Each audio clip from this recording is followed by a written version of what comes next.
తాకట్టులో ఉన్న మీ బంగారం ఈ రోజు ఎంత ధర చేస్తుందో కొమ్మూరి గోల్డ్ వాళ్ళకి కాల్ చేస్తే ఫ్రీ గోల్డ్ కాస్ట్ చెక్ చేసి చెప్తారు. అందరికీ నమస్కారం అండి. శ్రీమాత్రే నమః. నేను గీతాంజలి. సుమన్ టీవీకి స్వాగతం.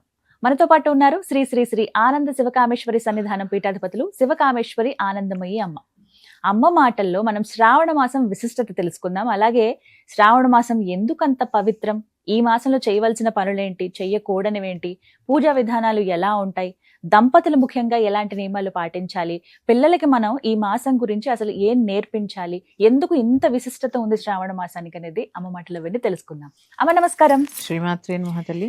శ్రీమాత్రే నమః. శ్రావణ మాసం శుభాకాంక్షలు. మీకు కూడా అమ్మా. ఎందుకంటే మన పండగే, నెలంతా అసలు భలే సందడిగా ఉంటుంది. ఆషాఢం నుంచి ప్రారంభం అయినప్పటికీ ఇప్పుడు ఇంకా సందడి. అమ్మ అసలు ఎందుకు శ్రావణ మాసానికి ఎంత విశిష్టత, ప్రత్యేకంగా ఎందుకు చెబుతారు అన్ని మాసాల్లో? సుమన్ టీవీ వీక్షిస్తున్న ప్రేక్షకులందరికీ శ్రావణ మాస శుభాకాంక్షలు. అందరూ కూడా ఆయురారోగ్య ఐశ్వర్యాలతో ఆ మహాలక్ష్మి కృపతో వర్ధిల్లాలని కోరుకుంటూ, శ్రావణ మాసం యొక్క ప్రత్యేకత మామూలుగా చాతుర్మాసంలో వచ్చేటటువంటి 2వ నెల. ఎందుకంటే చాతుర్మాసం అంటేనే అనుష్ఠాన కాలం కదా. ఇక తర్వాత మన ఆడవాళ్ళకి చాలా ఇష్టమైన మాసము. చీరలు, నగలు, వ్రతాలు, పూజలు, పేరెంటాలు. చాలా అందరు ఆడపిల్లలు కూడా లక్ష్మీదేవుల్లా ఉంటారు కదా. అందరూ ఎప్పుడు ఇలాగే ఉండాలి, ఎప్పుడు ఎల్లవేళలా ఆ మహాలక్ష్ములాగే ఉండాలని కోరుకుంటూ, శ్రావణ మాసం ప్రత్యేకత ఏంటంటే అమ్మా, ముఖ్యంగా పురుషులకి పూర్వం రోజుల్లో బీజాక్షర మంత్రాలు ఎక్కువ చేసేవారు. ఒక టైంలో ఏంటంటే స్త్రీలు ఇది చదవకూడదు, ఇది చెయ్యకూడదు అని ఒక నియమం లాగా ఉండేది. ఎందుకంటే ఉమ్మడి కుటుంబంలో చాలా పనులు ఒత్తిడిలో ఉండేవారు. వీళ్ళకి పూజాది కార్యక్రమాలకి సమయం ఉండేది కాదు. ఇలాంటి సమయంలో స్త్రీకి కొన్ని అవసరమైన ఉంటాయి కదా. లక్ష్మీదేవి అనుగ్రహంతో సంతానము, సౌభాగ్యము, గౌరీదేవి అనుగ్రహంతో ఇలాంటివి కావాలి కదా. స్త్రీకి కూడా భగవంతుడి యొక్క అనుగ్రహం కావాలి అని చెప్పి, స్త్రీకి ఉన్న సమయాన్ని బట్టి పురుషులు సంవత్సరం అంతా చేసిన పుణ్యంలో భాగంగా స్త్రీకి కొన్ని వ్రతాలు చేస్తే మాత్రమే ఆ పుణ్యం వచ్చేలాగా మనకి ఋషులు ఒక డిజైన్ చేసి ఇచ్చారు. అలాంటివే ఈ వ్రతాలు. వాటిల్లో ముఖ్యమైనది ఈ వరలక్ష్మి వ్రతం. ఈ లక్ష్మీదేవి పూజ శ్రావణ మాసంలో ప్రత్యేకత కాబట్టే ఈ శ్రావణ మాసానికి స్త్రీలకి ఇంత ప్రత్యేకత. ఎందుకంటే అనుష్ఠానానికి రోజు కూర్చోలేరు కదమ్మా స్త్రీలు. అందుకే చూడండి, వ్రతాల్లో నవగ్రహ ఆరాధన ఉంటుంది, గణపతి ఆరాధన ఉంటుంది, గౌరీ ఆరాధన ఉంటుంది, అన్నీ ఉంటాయి. అందుకే స్త్రీలకి ఈ వ్రతాలు చాలా ప్రత్యేకత. ప్రతి స్త్రీ ఖచ్చితంగా పాటించి తీరవలసినవి వ్రతాలు. అందుకే ఇంత ప్రత్యేకత. అమ్మ అలాగే శ్రావణ మాసంలో వివిధ దేవీ దేవతల్ని కూడా పూజించాలని చెబుతారు. అంటే మా అందరికి తెలిసిందైతే ప్రధానంగా వరలక్ష్మి వ్రతం చేసుకుంటాం. ప్రతి శుక్రవారం లక్ష్మీ ఆరాధన ఉంటుంది. మంగళ గౌరి వ్రతాలని ఇవి చేస్తూ ఉంటారు. ఇక్కడ వరకు తెలుసు. కానీ ఇంకా విశేషమైన ఆరాధనలు కూడా ఉన్నాయి, ప్రత్యేకించి శ్రావణంలో అని అంటారు. ఏ ఆరాధన చేయాలి? ఇప్పుడు నేను చెప్పాను చాతుర్మాసం అని. చాతుర్మాస ప్రత్యేకత ఏంటంటే వానాకాలం. శ్రావణ మాసాన్ని నభమాసం అని కూడా అంటారు. నభ అంటే ఆకాశం. ఈ ఆకాశాన్నించే వర్షం పడుతూ ఉంటుంది కదా. అందుకని వర్షాకాలానికి గుర్తుగా నభస్ అని పిలుస్తూ ఉంటారు శ్రావణ మాసాన్ని. మనిషి ఎక్కడికి వెళ్ళలేడు. పూర్వం ఏంటంటే ఎవరి వృత్తి వాళ్ళకు ఉండేది కదమ్మా. వ్యవసాయం ఈ వర్షాకాలంలో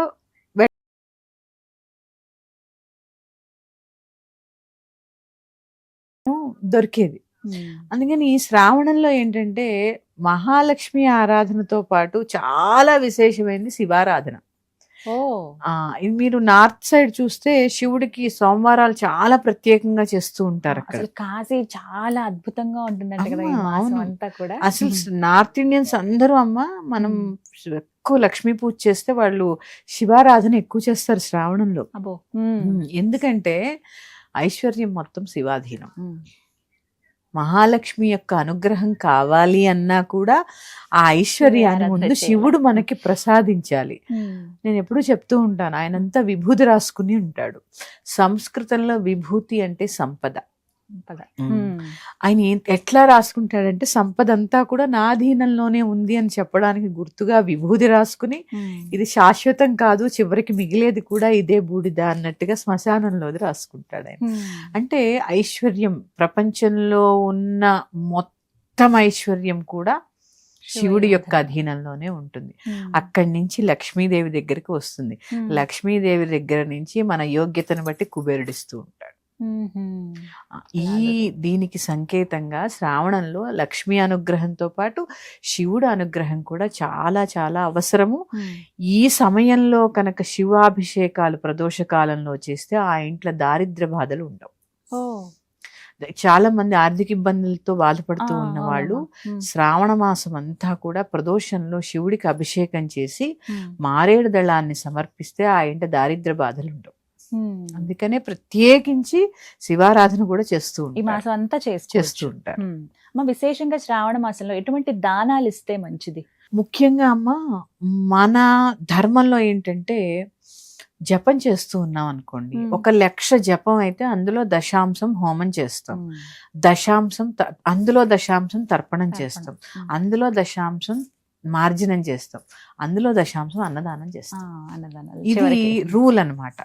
ఒక మంత్రం సిద్ధించడానికి ఇవన్నీ చేయాల్సిందే. వీటితో పాటు కొన్ని మనకి కుదరకపోయినా అన్నదానం చాలా ప్రత్యేకత. చాలా ప్రత్యేకత. అంటే మంత్రం పూర్తయిన తర్వాత నేరుగా అన్నదానం అయినా చేయొచ్చు. మంత్రం పూర్తయిన తర్వాత ఎంత పూర్తయితే అంత అన్నదానం చేస్తూ ఉంటే ఆ మంత్రానికి శక్తి పెరుగుతూ ఉంటుంది. అన్నదానం వల్లే మంత్రానికి, ఆ మంత్రాన్ని అధిష్ఠించిన దేవతకి కూడా శక్తి పెరుగుతుంది. అందుకే అన్నదానాల్లోకి అన్నదానం చాలా గొప్పదని చెప్తూ ఉంటారు. శ్రావణ మాసంలో ఈ వ్రతాలు పూజలు చూడండి, సోమవారం శివుడికి చేస్తూ ఉంటాం, మంగళవారం మంగళగౌరి వ్రతాలు ఆచరిస్తూ ఉంటాం, శుక్రవారం మహాలక్ష్మిని పూజిస్తూ ఉంటాం, శనివారం శ్రావణ శనివారం అని చెప్పి పూజ చేస్తూ ఉంటాం, తర్వాత నాగపంచమి, షష్ఠి, ఇట్లా చాలా రకాలుగా అనుష్ఠానంలోనే ఉంటాం. ఒక రకంగా ఆహార నియమాలు పెట్టుకుంటాం, ఒక పూటే భోజనం చేస్తాం, మాంసాహారాన్ని త్యజిస్తారు చాలా మంది, పారాయణలు చేస్తూ ఉంటారు. ఇదంతా కూడా ఒక మంత్ర జపం, ఒక తపస్సు లాంటిది. ఖచ్చితంగా ఇలా చేసిన వాళ్ళందరూ మీకు వీలైనంత ఎంతో కొంత అన్నదానం చాలా ముఖ్యం. తర్వాత వస్త్రదానం, తర్వాత గోసేవ. ఈ 3 శ్రావణ మాసంలో, ఎందుకంటే 300 కోట్ల మంది దేవతలు గోవులో కొలువై ఉంటారు కదా, అందుకని గోసేవ కూడా చాలా విశేషమైనటువంటి ఫలితాలను ఇస్తుందమ్మా. ఖచ్చితంగా ఇవి చేస్తే చాలు. ఇది చేస్తూ ఏదో ఒక నామాన్ని చేస్తూ ఆహార నియమాలు పాటిస్తూ ఇవి చేస్తే చాలా విశేషమైన లాభం ఉంటుంది. ఎందుకు చేయాలి అంటే అమ్మా, మన కర్మ అంటే ఏం లేదు, పని. ఒకసారి చెడు కర్మ ఉంటుంది, ఒకసారి మంచి కర్మ ఉంటుంది. చెడు కర్మను తొలగించుకోవాలి అంటే ఎంతో కొంత సాధన, అనుష్ఠానము, అలాగే కొంత ఆహార నియమాలు, దానము, సేవ కూడా చాలా అవసరం. అందుకని తప్పకుండా అందరూ కుదిరినంతలో అన్నదానం చేయండి. అలాగే ప్రధానంగా దంపతులు పాటించేటువంటి నియమాలు చెప్పండి అమ్మా ఈ మాసం. ప్రత్యేకించి దాంపత్యంలో నియమాలు ఏమి ఉండవమ్మా. శ్రావణ మాసానికి ఏదన్నా మీరు నియమించుకునే వ్రతాలు చేసుకుంటే తప్ప దాంపత్య నియమాలు ఏమీ ఉండవు. కాకపోతే వరలక్ష్మి వ్రతం అనేది స్త్రీలు ఒక్కర్లే ఆచరిస్తున్నారు, కానీ పురుషులు కూడా ఆచరించాలి. ఎందుకంటే డబ్బు అనేది స్త్రీలకే కాదు కదా, పురుషులకు కూడా అవసరం. అయినా ఏ వ్రతమైనా ఏ నోమైనా దంపతి సమేతంగా చేసుకుంటే ఫలితం ఎక్కువ ఉంటుంది. అందుకని చక్కగా ఇద్దరు కూర్చుని చక్కగా వరలక్ష్మి వ్రతం చేసుకోవడం, ఆ గౌరీదేవి అంటే గౌరీదేవి అనుకోండి, ఆ భర్త యొక్క ఆశీర్వాదం తీసుకుని చేసుకోవడం చాలా ముఖ్యం, చాలా ముఖ్యం. ప్రధానంగా శ్రావణ మాసంలో చెయ్యకూడనివి, చెయ్యవలసిన పనులు, ఇవి ముందుగా నియమాలు తెలిసిపోతే సిద్ధమైపోతారు అందరూ. ముఖ్యంగా సాత్వికమైన ఆహారం తినడం. ఎందుకంటే మన ఆహారమే మన మనస్సు, మన ఆహారమే మన శరీరం. రజోభూయిష్టమైన ఆహారాన్ని త్యజించడం, ఇది వర్షాకాలం ముఖ్యంగా అరుగుదల శక్తి తక్కువ, చాలా తక్కువ. ఆషాఢం నుంచి అసిడిటీ ఎక్కువ ఉంటుంది, ఎక్కువ ఆకలి కూడా అనిపించదు. అందుకని సాత్వికమైన ఆహారాన్ని భుజించడము, ఉల్లి వెల్లుల్లి త్యజించడము, దానితో పాటుగా మాంసాహారాన్ని ఖచ్చితంగా త్యజించడము.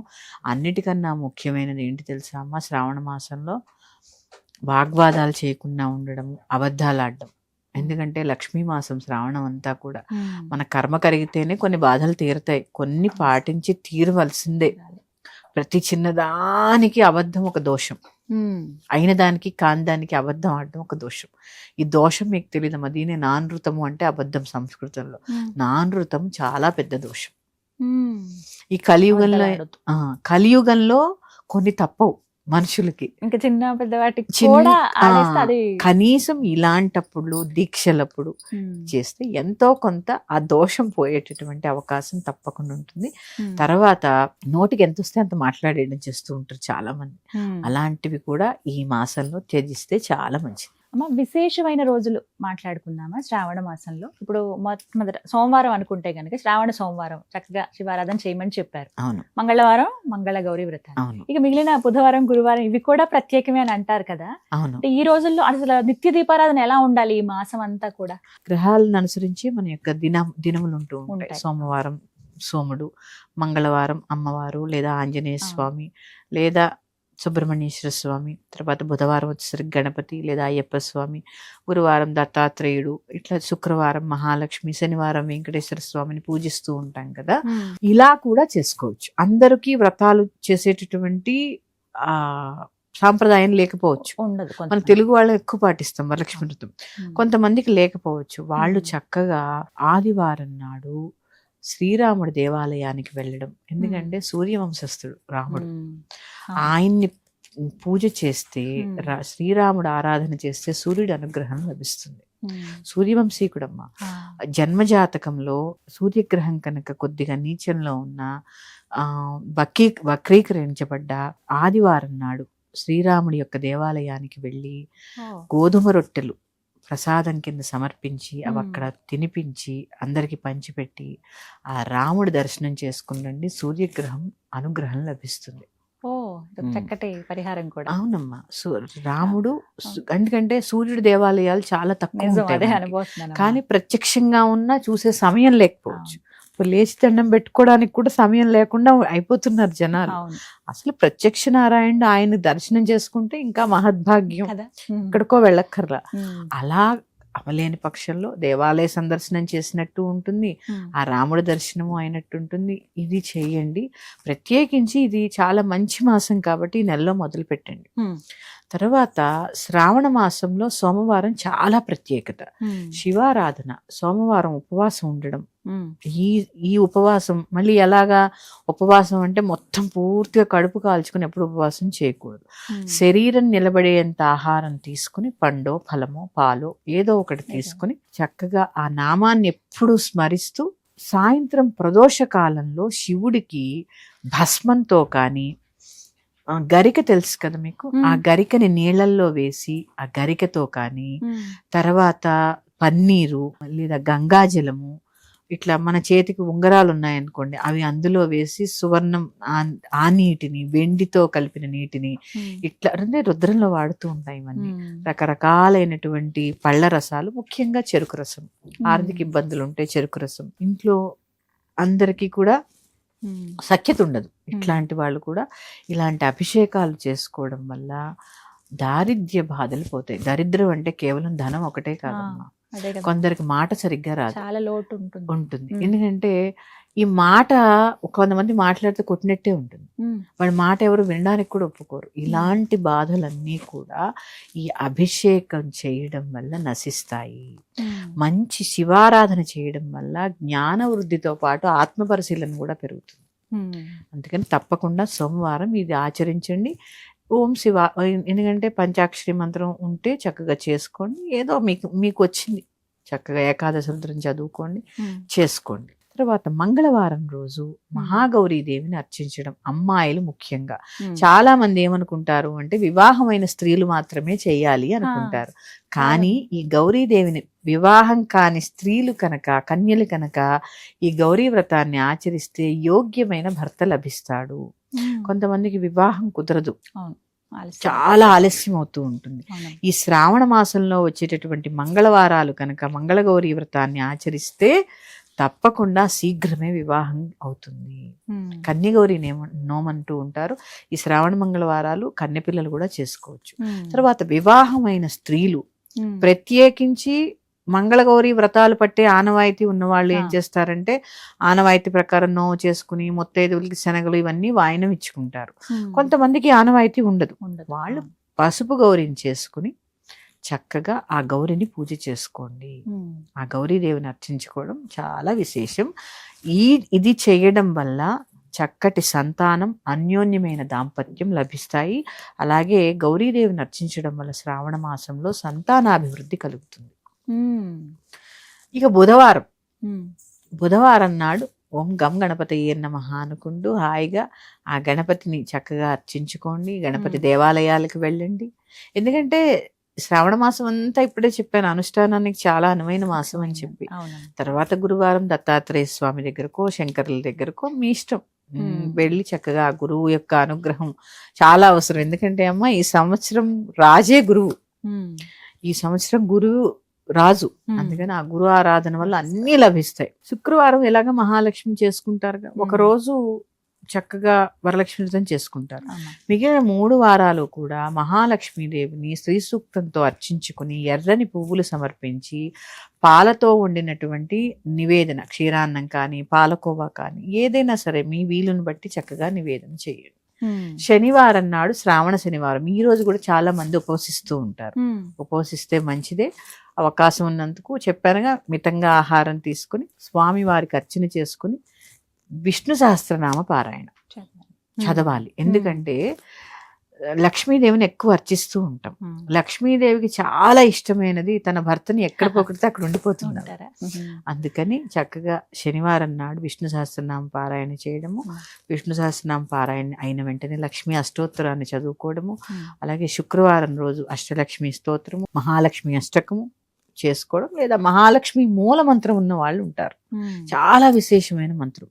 కమల బీజాలతో ఆ మాలని, కమల బీజాలు అంటే తామర గింజలు తెలుసు కదా, ఆ తామర గింజల మాలతో చక్కగా జపం చేసుకోవడము, ఆ మంత్రాన్ని చక్కగా హోమం చేయడం ద్వారా దారిద్ర్య బాధలు పోతాయి. ఈ శ్రావణ శుక్రవారాలు ఎవరికైనా చక్కగా మహాలక్ష్మి మూల మంత్రం ఉంటే హోమము జపము చేసుకోండి. చక్కటి అనుగ్రహాన్ని ఆ లక్ష్మీదేవి ప్రసాదిస్తుంది. ఈ విధంగా మొత్తం మాసం అంతా కూడా చేసుకోవచ్చు. చాలా చక్కగా వివరించారమ్మా.